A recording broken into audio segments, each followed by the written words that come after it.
is you buy your way into a decent ride, no matter how bad or good you are, and if you've been doing it since 5 years old, then heck, you better be able to get around a racetrack. Then you are trained to race. You're at least going to finish in the top 15 and look somewhat decent. Okay. You may not even win races, and finishing top 15 is good enough to keep you around in the sport. Paul Menard, once again. So, I mean, it's not even about these examples. You want to talk about Haley Deegan winning the K&N dirt race. That was probably the easiest race to win out of the three at the dirt track over there. Definitely one of the easiest. Are you serious? Are you serious? You have NASCAR stars. You have NASCAR stars like Kyle Larson, who's led more laps in Cup than World Outlaws, and he's competed in the World Outlaws more. You know, he got up to third and fell back to fifth. I'll definitely call that World Outlaw main event that was on the same night way more difficult to win. And that non-wing 360 race, same story, buddy. Those are some Tom Brady's and Ben Roethlisberger's. I'm up here in Pennsylvania, and they ain't messing around in a restroom, but these are some straight, doing the right thing. Ben Roethlisberger's and Tom Brady's, the actual natural talent out there, the ones who had to work and save for their race cars, kicking some ass out there. And those are the top-level divisions of racing. That NASCAR K&N Series race was nothing but a bunch of rent-a-ride rookies, and that's why she was able to win that race. Jim O'Shields comments in. He says, what about a okay, well, the comments are just piling in. If you want to talk about Morgan Turpin, we can. I'm looking at the comments. Morgan Turpin is the real deal. Absolutely. I know Morgan Turpin. I know Morgan Turpin. I know Morgan Turpin personally. She has gone after a totally different world in education for career. She's got a bachelor's degree in teaching. She's set for life, but she loves racing. She loves racing. But she's stuck on the level of being a USCS sprint car racer because why? Somebody just hasn't discovered her yet. Bottom line. Oh, they discovered her. They heard about her. I guarantee you, it's the fact of the matter is nobody's wanting to put the money into renting her out a freaking K&N Series ride for $500,000. Wait a second. Wait a minute. And nobody's wanting to give her $5 million to rent out.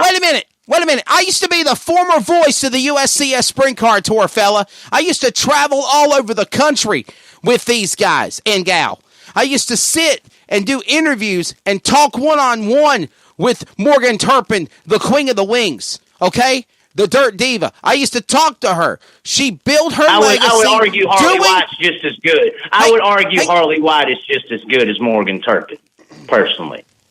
But besides that, you'll let me finish? You get a lot of great female race car drivers out here. Besides, I mean, Morgan Turpin's really good in the southeastern region, but I personally watch her get beat by a lot of other. Michelle Melton did it when she went to the RPM Speedway in Dallas. She ran like 12th or 14th. I'm not saying Morgan Turpin is she's great. But I'm just saying there's a lot of great female race car drivers out here that just ain't got, $500K for a K&N Series ride or ARCA ride or $5 million for a truck ride. That's the difference. There is no difference in talent or performance. It's a money situation. It doesn't matter what gender or race you are. That's what it comes down to, is money. And my goal is to get USCS racers more attention and more credibility and more respect for what they're doing, just like the World of Outlaw race car drivers. Okay, wait a minute. The ASCS race car drivers. My goal is not to give guys NASCAR rides or shots. My goal is to get these dirt cars that are being raced out here that are twice as difficult, in my opinion, to wheel around those cup cars on their playpen, concrete palaces they have every Sunday. My goal is to get these dirt track race cars more respect, and these dirt track race car drivers more respect and credibility and notion so that they can start making some money. So people might want to come out to the track and watch them when Tony Stewart ain't there. Okay. Are you finished? Can I talk again? Yes, I'm there. I'm there. Where are you at? I'm right here with you. I've tried to butt in 2 times, and you kept going like a damn John Jack. Well, you cut me off a couple of times earlier in this interview, so I might as well figure out to keep it even. I got you, but listen to me. I understand what you're saying, but again, Morgan Turpin, and again, as you preferred to the USCS, that is a stepping stone, fella. That is a stepping stone to make it to the World of Outlaw Sprint Car Series or the All-Star Circuit of Champions or to USAC Racing. You made the comment about the non-wing sprints of a wing sprint. You know what? I like wing racing, but you're exactly right. I will agree with you on that.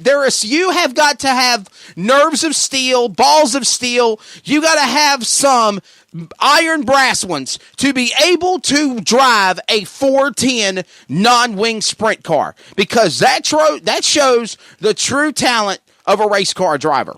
Okay, I will agree with you 100% on that, but I also disagree with you on the fact that you're saying that the USCS and the ASCS and these classes need to climb the ladder and become more nationally recognized.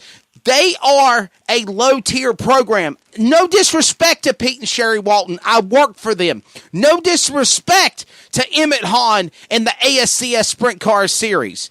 I'm good friends with Brian Holbert and all those people. But the bottom line is this. You're at the bottom of the level there to climb to the 410 national level with the Outlaws and the All-Stars. Okay? That is the Xfinity in sprint car racing to make it to the Cup of the Outlaws.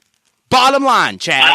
Bottom line. I think that's a fair statement, but at the same time, what are you talking about? By the regular world of people, none of these people exist. But also, these are regional representations of what dirt track racing is. You act like the World of Outlaws come throughout the southeastern region of the United States a bunch of times. They don't. You act like they go through the Midwest a lot, or the South, or the Mid-South a lot. They don't. You act like they go to all these regions that ASCS and USCS exist in, because that's the only way to have affordable sprint car racing, because these tracks are dying because nobody knows or cares to go and watch them, so they don't have the money to afford a $120,000 World of Outlaw sprint car event. And as far as talent, you could say that they're a lower level all you want to, but those drivers in USCS and ASCS are top-level talents, and my greatest example of that is Aaron Reitzel. Aaron Reitzel, I know 3 to 4 people in the Houston area that could whoop Aaron Reitzel, and they're stuck right now still in the Houston area. And you know why they are? Because they only have that much money to be able to race in the Houston area. The difference between a local, regional, or national racer as far as talent goes is more than likely money. And that is even a concern in the dirt track racing world. If you want to talk about lower levels of dirt track racing world and just getting started to get up to a top level, okay, I would consider that a mini stock, a street stock, or a freaking bomber. Everything else above that should be respected a little bit more. But wait a second. Like it used to. Well, wait, you just said mini stock, so let me tell you something, fella. I work with the Cajun Mini Stock Association, one of the premier national mini stock programs in the country besides the Munster Minis.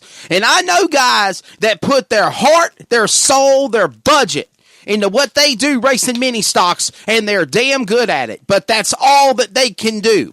So, you put more weight into the national mini stock scene than the USCS and ASCS ring. Is that what you just did? Do what now? You just kind of gave more notoriety to the mini stock racer than the USCS or ASCS racer. No, what I'm trying to say is that all these guys, in my opinion, should be treated on a fairly equal level. Whether it's a mini stock, whether it's a sprint car, whether it's a NASCAR, whether it's a K&N, whether it's a late model, you do what the best you can with what you've got. So if I want to start, okay, let's say I'm your daddy, Chaz. You want to start racing. I put you in a mini stock car, and I put $50,000 into your career, and you're kicking ass and taking names. You're not going to say, hey, Dad, I'm ready to move up to the next level. I want to move up to this level now. I want to go here. I want to go there. And if you've got the money, Daddy's got the money, you're not going to go there? You're not going to be successful? Come on, man. Seriously. Well, I'm not talking about personal situations. I'm using this verbatimly as an analogy, okay? I'm just saying, is if I was your daddy and now you were my son, and you said, Daddy, I want to move up from a go-kart and go to a mini stock, and you kick butt in the mini stock era, and then you say you want to go into a late model, I put you in a late model car, and you shine in a late model.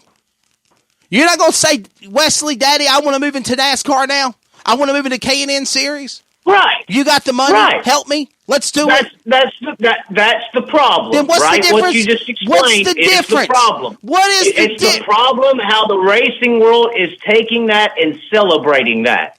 Why are we making that a big deal? Why have we celebrated? That's why I call it fan base influence. This whole deal that does occur. we're allowing this system of young kids in race cars moving up and all that to be just as important or more important. You even hear Kenny Wallace talk about it, than your local track champion, than your regional icons. That's why we don't have local track racers making any money, or regional racers, or even World Outlaw Sprint Car racer Donnie Schatz winning 22 races last year and only making about just over $600,000. The winningest sprint car driver in sprint car racing, not even making more money than the cost of the operation. So that's the problem. It's not their personal wanting to do all that. That's going to happen. And personally, as far as the kids go, getting into racing young, and that's their passion and all that, the real good positive side about that is I don't know how many other rich kids you know, but the other rich kids that grow up and don't have a racing passion or something like that end up going into drugs or alcohol or partying or something like that. So there's a big positive for a young rich kid to be passionate about racing and put all his money and time and effort, or her money and time and effort, into wanting to be a race car driver. So there's a lot of positives in the situation that they're in. But there's a big negative to all the other people who aren't afforded those opportunities. And at the same time, we as a fan base, by celebrating these young guns, and really we're not celebrating, it's the marketing teams and media teams that are pushing these people in our face and hyping them up, that's doing this to everybody. Power of media once again. But the fan base can start, and that's what I'm really talking to, and most of my stuff is the fan base in trying to expose and see how this stuff works and how it does affect your local racer's perspective, his fame, your regional racer's perspective and his fame, I got you. And these other national dirt track racers' fame and attention as well. It's all fan influence. We need to start caring more about Donnie Schatz's than Kyle Larson's. That's my point on that level. But it's more bigger of a fact, we need to start caring more about your local racer than the girl who came up here and ran two times and then went up to K&N and then beat just 19 cars at Las Vegas. And one guy was from Japan, by the way. I got you. I understand what you're saying. And I understand what you're talking about, Kyle Larson and Donnie Schatz. They're both good friends of mine. Donnie Schatz is respected in the sprint car industry. He's getting into dirt late models. Okay, his credentials, his accolades, his successes are different than what Kyle Larson has done in his career. So why are they why are you saying that this one is worse than the other, or this one's not being achieved as this one is? Why are you saying Larson's better than Schatz? Schatz doesn't run in NASCAR. He doesn't want to have that career. I've asked him that question. I have a beer with Donnie Schatz every year at Indianapolis at PRI, and I've asked him that question before. Hey man, what do you say? What about you getting into the industry? What would you like to get into NASCAR? Would you? No, I'm happy where I'm at. I'm happy being a man out of Fargo, North Dakota, driving that number 15 machine for Tony Stewart Racing for Textron Off-Road and winning championships, kicking ass and taking names in the Outlaws. Occasionally winning on the All-Star Circuit of Champions. Kyle Larson, I mean, it's like you said you were friends with this guy, but then you pick on him. So what is your problem what's your problem with big money? What's your problem with Kyle Larson? It's not a problem with big money. It's a problem with marketing strategies by NASCAR to get dirt track fans to cheer for a sprint car driver in their series more than our own dirt track racers that get no attention or respect by this world that we live in. You can talk about in the racing world known and respected and all that, but even Hailie Deegan had her little video where they went to Volusia and never really heard or seen a sprint car race before. So anyways, off of that, and that's just somebody who races. We're not even talking about, the estimated, I would say, about 300 million people who've never heard of a sprint car before in the country. That's given 50 million that have. Chaz. You're talking about two different subjects, really. You're talking about Donnie Schatz wanting to run or doesn't want or whatever like that. As far as Kyle Larson and Donnie Schatz, I'm saying to the fan base, we need to get. NASCAR's taking care of Kyle Larson. They're giving him his national notoriety and attention. We need to start focusing on getting these other sprint car guys their national notoriety and attention, because right now, and this should be the number one point that everyone should be pissed off about, is the only time you see our sprint car drivers locally, nationally, regionally, whatever, the greatest of all time, Donnie Schatz right now that we have in our era, the only time you're going to see him on ESPN is when he's in a body bag. And that should piss everybody off to the point that should be something we're going to change. And the power of the dirt track world is very strong. The whole Litz Kyle race at Knoxville a few years ago. We got Chip Ganassi to change his mind when the dirt track community came together to make sure Kyle Larson can race. We could make differences out there on certain topics that matter to us, and I think this needs to be one that matters to us as well. That should be our focus right now, is getting these